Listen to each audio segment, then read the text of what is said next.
को हम लोग गर्म करते हैं, हीट करते हैं इन प्रेजेंस ऑफ ऑक्सीजन, तो मेटालिक ऑक्साइड का फॉर्मेशन होता है। बेस का फॉर्मेशन कैसे होता है? Metal plus oxygen, metal plus oxygen is metallic oxide. Metal का जब हम ऑक्सीजन से रिएक्शन कराते हैं तो व्हाट हैपेंस? मेटालिक ऑक्साइड का फॉर्मेशन होता है। जैसे हम लोग सोडियम का रिएक्शन कराएं ऑक्सीजन से तो what happen? 2Na2 Na2 that is sodium oxide. Calcium का रिएक्शन कराएं O2 से तो CaO का निर्माण हो जाता है। मैग्नीशियम को बर्न करें O2 से तो व्हाट हैपेंस? 2MgO का निर्माण होता है। और उसी तरह से जिंक का ऑक्सीजन से रिएक्शन कराएं तो 2ZnO। तो these are the methods to prepare base. The metallic oxides are known as the base. So what is method to prepare base? Bases are obtained by reacting metals with oxygen. These are the various examples of basis. लेकिन हमें ये जानना है कि base के एक part जो होता है अल्कली, व्हाट इज अल्कली? तो जैसे हम लोग अल्कली के बारे में बात करें तो जो बेस की कैरेक्टरिस्टिक्स होती है वही अल्कली की भी ऑलमोस्ट कैरेक्टरिस्टिक्स होती है। जैसे बेस जो है रेड लिटमस को ब्लू में टर्न करता है, उसी तरह से अल्कली भी क्या होता है? रेड लिटमस को ब्लू में टर्न करता है। तो note the point that when metals burn in air they form metallic oxides and these metallic oxides are called alkali, or these metallic oxides are called bases. Sorry, these metallic oxides are called bases. When metals burn in air forms metallic oxides and these metallic oxides are called bases. So what is alkali? Water soluble base. Water soluble base is alkali. जो base पानी में घुल जाते हैं water soluble base को हम लोग क्या कहते हैं? अल्कली। मतलब जो बेस पानी में घुलते हैं उनको हम लोग अल्कली कहते हैं। तो यहाँ पर हम लोग देख सकते हैं कि water soluble base is alkali. तो यहाँ पर sodium oxide is a base. How is it prepared? How is it obtained? By burning sodium in oxygen, we get sodium oxide. तो अब यहाँ पर इसको वाटर से ट्रीटमेंट कराते हैं तो what do we get? We get 2NaOH, that is sodium hydroxide. So this is base and this is alkali. फिर से अगर हम लोग quicklime calcium oxide, how do we get? By heating limestone strongly we get calcium oxide. Yeah, by treating calcium with oxygen we get calcium oxide. But if it dissolves in water it forms calcium hydroxide. This is also alkali. ये भी क्या है? alkali है।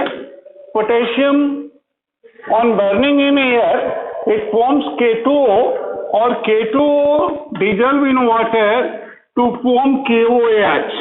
Potassium hydroxide, this is alkali. So what do we get here? We get that when base dissolves in water, alkali is obtained. But note the point that all bases are not soluble in water. So water soluble bases are called alkali.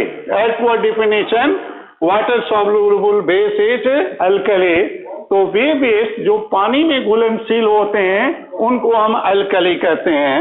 तो how can we differentiate between base and alkali? तो those bases that dissolve in water are alkalis.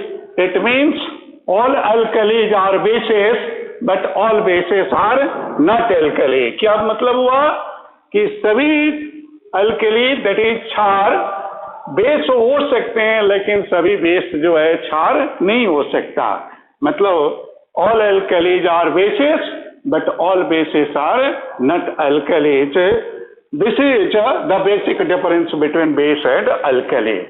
So water soluble base is alkali and all alkalis are bases, but all bases are not alkali. Right now, this all about acid, base and salts. अब हमें compounds को characteristics के आधार पर जो division किया गया, उस आधार पर हम लोगों ने एसिड, बेस और साल्ट के बारे में जाना, उनकी प्रॉपर्टीज, उनके preparation. Right now overall characteristics of compounds क्या होते हैं? What are the characteristics of compounds? तो कंपाउंड्स के कैरेक्टरिस्टिक्स क्या होते हैं? Characteristics of compounds. Characteristics of compounds. तो पहला क्या होता है कि कंपाउंड्स आर प्योर मैटर और प्योर सब्सटेंस. मतलब प्योर सब्सटेंस कहने का मतलब क्या होता है कि वे सब्सटेंस जो या वे मैटर जो सिंगल काइंड ऑफ एटम्स और मॉलिक्यूल से बने होते हैं.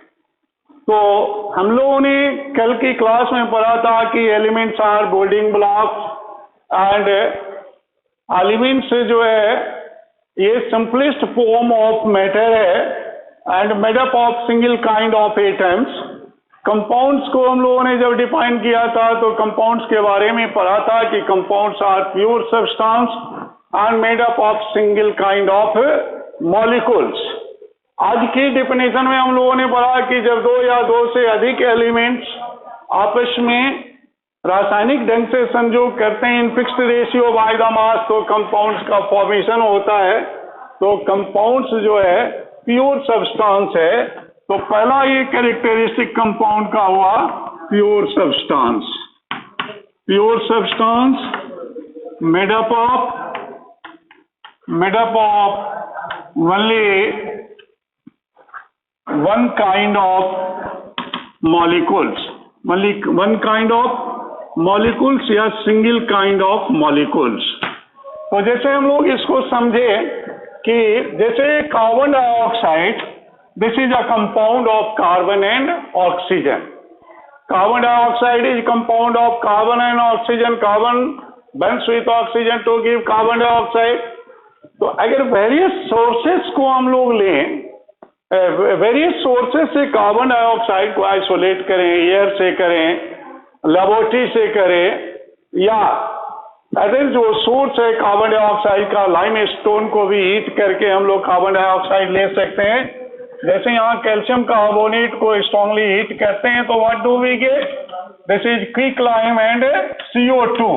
उसी तरह से किसी भी कार्बोनेट को जब गर्म करते हैं तो CO2 गैस उधर जाती है, CO2 गैस उधर जाती हैं, CO2 गैस निकलती हैं. तो कार्बोनेट और bicarbonate on heating evolves CO2 gas. तो ये CO2 को वेरियस सैंपल से लें. जैसे एक सैंपल हम लोग एयर से आइसोलेट कर लें, दूसरा CO2 लैब से ले लें हम लोग, और फिर CO2 कार्बोनेट और बाइकार्बोनेट के हीट करने से हम लोग ले लें. तो अगर 3 सैंपल्स हमें CO2 गैस को लेना है तो हम लोग यहाँ देखते हैं कि एक काइंड ऑफ मॉलिक्यूल्स है. कैसे है ये? एक काइंड ऑफ मॉलिक्यूल, एक kind of structure, that is in every sample of CO2 gas we get one element of carbon and one atom of carbon and 2 atom of oxygen, one atom of carbon, 2 atoms of oxygen, one atom of carbon, 2 atoms of oxygen. So in each and every symbol of CO2 we get the same composition, and so we may define that compounds are composed of only one kind of molecules. Next property जिसका ये क्या होता है कि compounds जो है इसका formation कैसे होता है? 2 और एलिमेंट्स के 2 और मोर एलिमेंट्स के केमिकली कंबाइन करने से क्या होता है? They are formed when two or more elements combine together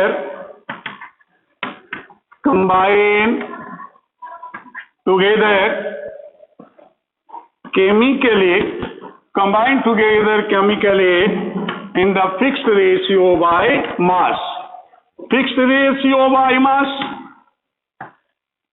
इसका मतलब क्या होता है कि कंपाउंड्स का निर्माण दो या दो से अधिक तत्वों के रासायनिक ढंग से संयोग करने पर मास के हिसाब से जिनका कंपोजिशन फिक्स्ड होता है तो कंपाउंड्स का निर्माण होता है। जैसे हम लोग ग्राही से भी CO2 का फॉर्मेशन करें या वाटर का फॉर्मेशन करें तो वाटर में हाइड्रोजन और ऑक्सीजन का सिंपलेस्ट रेशियो कितना है 1:8। और यहाँ पर कितना है 2 gram hydrogen and 16 gram oxygen, तो 2 और 16 का सिंपल रेशियो लीजिएगा तो कितना मिलेगा 1:8। Similarly 12 gram of carbon reacts with 32 gram of oxygen, तो सिंपलेस्ट रेशियो क्या होगा 4 3 जा 12, 4 8 जा 32, तो 3:8। This is the simplest ratio and this ratio is fixed and thus the second characteristic of compound H, they are formed when two or more elements combine together chemically। chemically का मतलब क्या होता है रासायनिक कॉम्बिनेशन के नियम के अनुसार, law of the chemical combination in the fixed ratio by the weight। Third, compound चूंकि प्योर होता है तो प्योर सब्सटेंस के मेल्टिंग पॉइंट और बॉइलिंग पॉइंट क्या होते हैं फिक्स्ड होते हैं। तो तीसरा क्या होता है they have fixed melting point MP and BP। MP means melting point and BP means boiling point।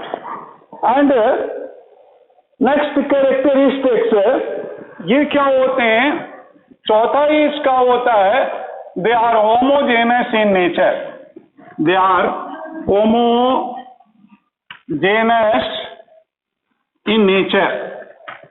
Homogeneous दो तरह के सबस्टेंस होते हैं, दो तरह के सबस्टेंस का कंपोजिशन होता है। एक